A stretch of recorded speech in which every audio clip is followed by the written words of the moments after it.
Hello friends, welcome you learning and tech world YouTube channel. आज हम लोग chapter ए को कंटिन्यू करते हुए 8.4 थर्मोकपल को देखेंगे। थर्मोकपल होता क्या है, सबसे पहले जानना है कि थर्मोकपल होता क्या है। Thermocouple it is made of the two wires of different metals. दो अलग अलग वायर्स का बना रहता है। इसको हम लोग अगर देखेंगे, दो अलग अलग वायर्स का बना रहता है। एक वायर अलग मटेरियल, दूसरा वायर अलग मटेरियल्स का बना रहता है। दो अलग अलग वायर्स का बना रहता है। Second thing, these two wires are joined together to form a loop. Means देखिए, यहाँ से भी ज्वाइंट है, इसे करके एक लूप का फॉर्म किया। यहाँ से अगर देखेंगे तो ये एक लूप का फॉर्म किया, तो ये एक लूप का फॉर्म करता है। थर्ड चीज है, if two junctions are kept at different temperature then thermo EMF voltage is generated. अगर दो जंक्शन को अलग अलग टेम्परेचर पर अगर रखते हैं तो थर्मो EMF जनरेट होता है। इसको हम लोग देखेंगे तो दो अलग अलग जंक्शन का मतलब क्या, एक जंक्शन ये वाला हो गया और एक जंक्शन ये वाला हो गया यहाँ पे। तो दो अलग अलग जंक्शन पे अगर हम रखेंगे तो थर्मो EMF जनरेट होगा, दैट इज़ थर्मोकपल। थर्मोकपल में एक चीज़ देखेंगे कि थर्मोकपल में एक्चुअली क्या है, ये दो अलग अलग वायर का एक जंक्शन होता है। ये अलग वायर है, ये वाला अलग वायर है। और यहाँ पे क्या होता है कि यहाँ पे अगर हीट करेंगे तो ये वाला टेम्परेचर डिफरेंस अलग है, जिसके कारण इसमें EMF जनरेट होगा और करंट जनरेट होगा। और उस करंट के मेजर करके हम लोग टेम्परेचर डिफरेंस को हम लोग मेजर कर सकते हैं कि कितना टेम्परेचर जनरेट हो रहा है, कितना टेम्परेचर यहाँ पे कितना टेम्परेचर है, उसको हम लोग मेजर कर सकते हैं। थर्मोमीटर क्या है, device which is use for measuring the temperature measure करने के लिए जो डिवाइस का यूज़ करते हैं उसको हम लोग थर्मोमीटर कहते हैं। जो पहले देखते थे ये यूज़ होते थे, अब ये यूज़ होता है। उससे भी एडवांस आ गया जो नॉन कॉन्टैक्ट टाइप है। ये सारे कॉन्टैक्ट टाइप है जो यहाँ पे हम लोग बॉडी में कॉन्टैक्ट करते थे, यहाँ पे बॉडी में कॉन्टैक्ट करते हैं और हमें टेम्परेचर मिल जाता है। इसमें क्या है, पारे का यूज होता है जिसमें हम लोग टेम्परेचर कितना है उसको हम लोग मेजर कर सकते हैं। इसका यूज़ देख सकते हैं कि इसका body temperature, melting point, boiling point, अलग अलग मेल्टिंग पॉइंट, बॉइलिंग पॉइंट, ये सारे टेम्परेचर को हम लोग मेजर आसानी से कर सकते हैं। स्पेसिफिक हीट कैपेसिटी, ये बहुत इंपॉर्टेंट है। स्पेसिफिक हीट कैपेसिटी क्या है? Specific heat capacity is defined as the quantity of heat required to raise temperature of unit mass of the substance through 1 kelvin. Means unit mass of the substance को 1 kelvin increase करने के लिए जितने heat की ज़रूरत होती है उसको स्पेसिफिक हीट कैपेसिटी कहते हैं। देखिए, इसको हम लोग एक बार और देखते हैं। स्पेसिफिक हीट कैपेसिटी क्या है? यूनिट मास को अगर 1 केल्विन इंक्रीज करने के लिए, टेम्परेचर का यूनिट क्या है, केल्विन, तो यूनिट मास को 1 केल्विन इंक्रीज करने के लिए जितने हीट की ज़रूरत होती है उसको स्पेसिफिक हीट कैपेसिटी कहते हैं। इसको C से डिनोट करते हैं। अभी देखिए, इसको मैथमेटिकल भी जान सकते हैं, Q = mc∆T। इसको अच्छे से ध्यान से याद कर लें। अगर इसको ये याद है तो कुछ भी कैलकुलेट कर सकते हैं। अभी यहाँ पे C क्या है, स्पेसिफिक हीट कैपेसिटी है। अगर यहाँ पे C देखें तो C क्या होगा, Q/m × ∆T। अब देखिए, इसको भी यूनिट, इसको 1 सेकेंड जस्ट, यहाँ पे देखिए, इसको अगर 1 कर दे, इसको भी अगर 1 कर दे तो सिर्फ क्या बचेगा, Q। इसलिए बोलते हैं कि specific heat capacity unit mass को 1 केल्विन इंक्रीज करने के लिए जितने हीट की ज़रूरत होती है उसको स्पेसिफिक हीट कैपेसिटी बोलते हैं। I hope understand, you all understand. Next, SI unit of the specific heat capacity is Joule/kg Kelvin and dimensional formula is m0 L2 T-2 K-1। देखेंगे वाटर का स्पेसिफिक हीट कैपेसिटी क्या है, 4.12 joule. Remember this one, specific heat capacity of the water is 4.12 joule. देखिए, इसका unit Joule/kg Kelvin है। Unit क्या है, Joule/kg Kelvin। So here also Joule/kg Kelvin ऐसा होना चाहिए, ठीक है। वाटर का specific heat capacity 4.12 Joule/kg Kelvin है और 4.12 की जगह 4.2 भी लिखते हैं, 4.2 Joule/kg Kelvin approximate. Specific heat capacity of solid and liquid, formula same होता है, चाहे सॉलिड, लिक्विड, गैस कोई भी हो, फार्मूला सेम रहेगा। It is amount of heat energy required to raise temperature of unit mass of the solid और liquid by 1 kelvin at constant pressure. तो M C into delta T, where यहाँ पे देखेंगे Q क्या है, energy transfer in joules means कितना heat है, heat ये क्या हीट कितना एनर्जी ट्रांसफर हुआ, हीट एनर्जी क्या, हीट एनर्जी। एम है मास इन ग्राम्स, सी क्या है स्पेसिफिक हीट कैपेसिटी, और डेल्टा टी है चेंज इन टेम्परेचर।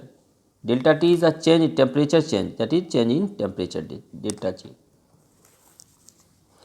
नेक्स्ट देखेंगे specific heat capacity of gas. Gas का specific heat capacity, specific heat capacity of the gas is defined keeping their pressure और volume constant. ये बहुत important है, उसका या तो प्रेशर कांस्टेंट रखेंगे या फिर वॉल्यूम कांस्टेंट रखेंगे, that is the specific heat capacity of the gas. अब देखिए इसको हम लोग कैसे देखेंगे,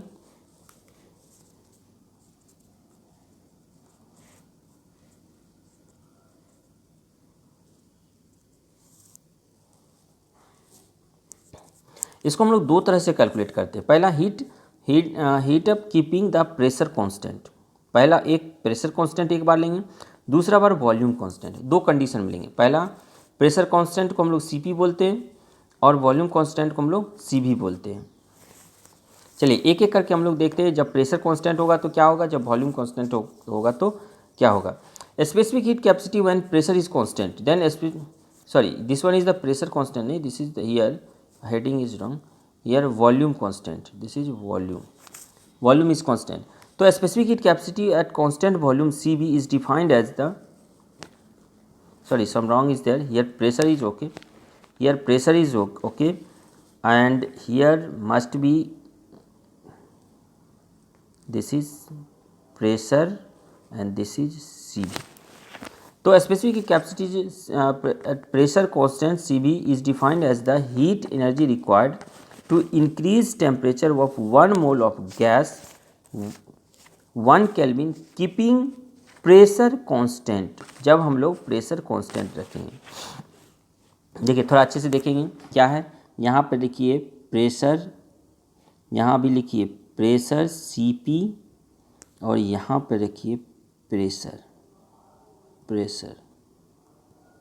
अब देखिए ये है कि specific heat capacity is at constant pressure CP defined as the heat energy required to increase temperature, heat कितना heat energy required to increase temperature 1 mole of the gas by 1 kelvin keeping pressure constant.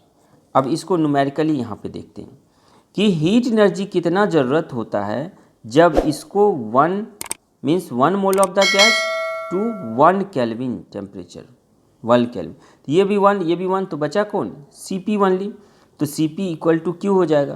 देखिए mathematically समझने की कोशिश कीजिए, कितना heat का ज़रूरत होगा जब ये 1 हो जाएगा 1 मोल ऑफ, और ये भी चेंजेज 1 हो जाएगा, तो दोनों 1 1 हो गया, तो बचा कौन, ये C P.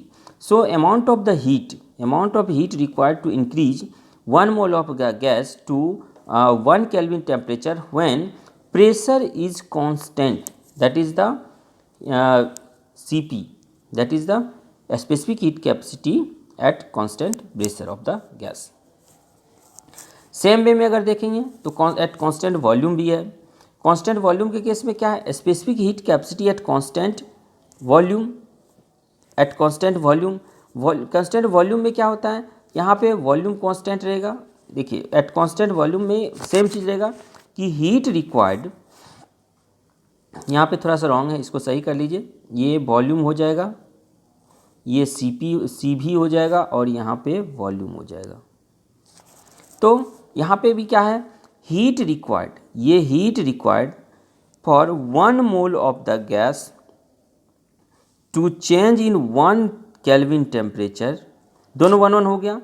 Amount of the heat required, तो amount of heat required at 1 mole of the gas to 1 Kelvin temperature at constant pressure, ये चीज़ हो गया हमारा specific heat capacity, specific heat of that constant volume. I hope you understood this one.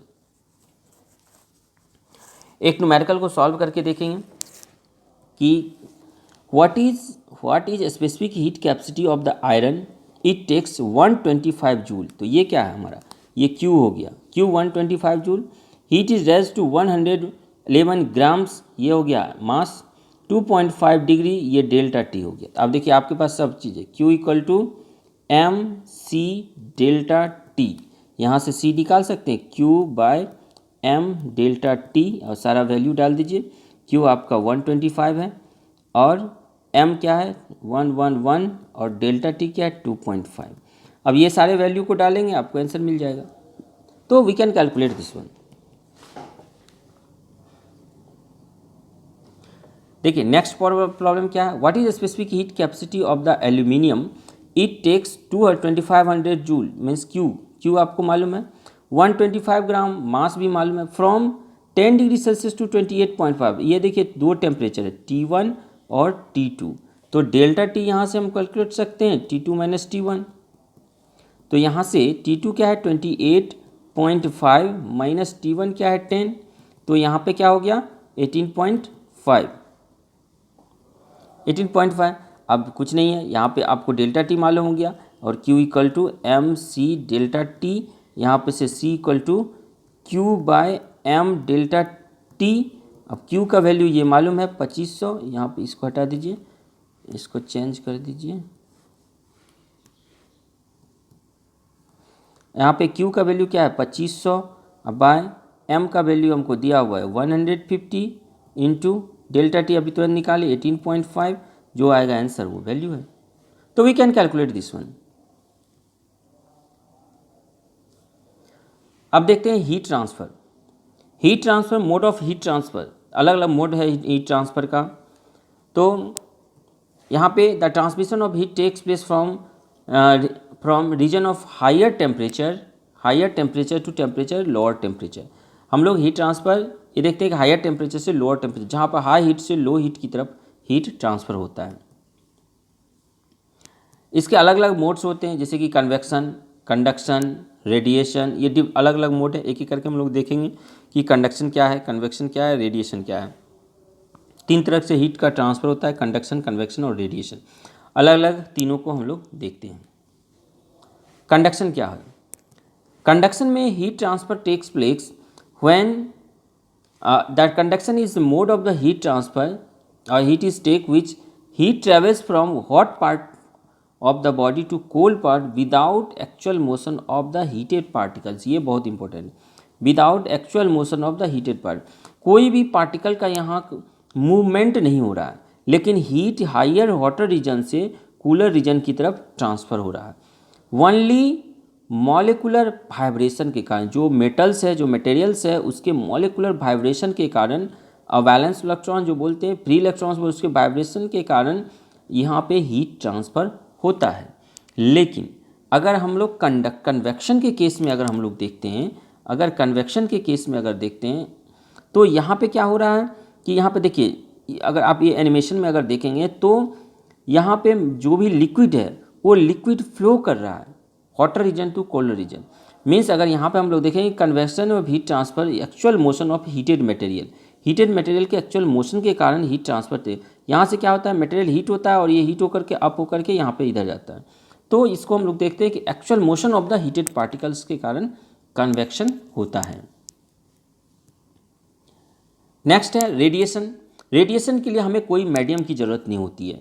Radiation of heat transfer के लिए हमें कोई medium, जैसे कि सन से अगर कोई लाइट हीट अगर अर्थ तक आता है तो इसके बीच में क्या वैक्यूम है, फिर भी हीट नीचे आता है, तो that is due to radiation. इसमें क्या इंफ्रारेड रे और डिफरेंट तरह से हीट ट्रांसफ़र होता है। Heat radiation transfer heat takes place from electromagnetic waves. ये electromagnetic waves the process of heat transfer between two bodies by radiation do not require any connecting medium, that is radiation। इसको देख सकते हैं, इसके अगर कोई मीडियम इन दिस साइड में है तो यहाँ पे हम लोग देख सकते हैं working principle moves energy wave energy के रूप में call infrared waves directly from the source. Infrared wave के रूप में सोर्स से हीट ट्रांसफ़र होता है, that is the radiation, heat transfer through radiation. आज की वीडियो में बस इतना ही। अगले वीडियो में हम लोग देखेंगे 9.0 इंडस्ट्रियल केमिस्ट्री। तब तक के लिए थैंक यू।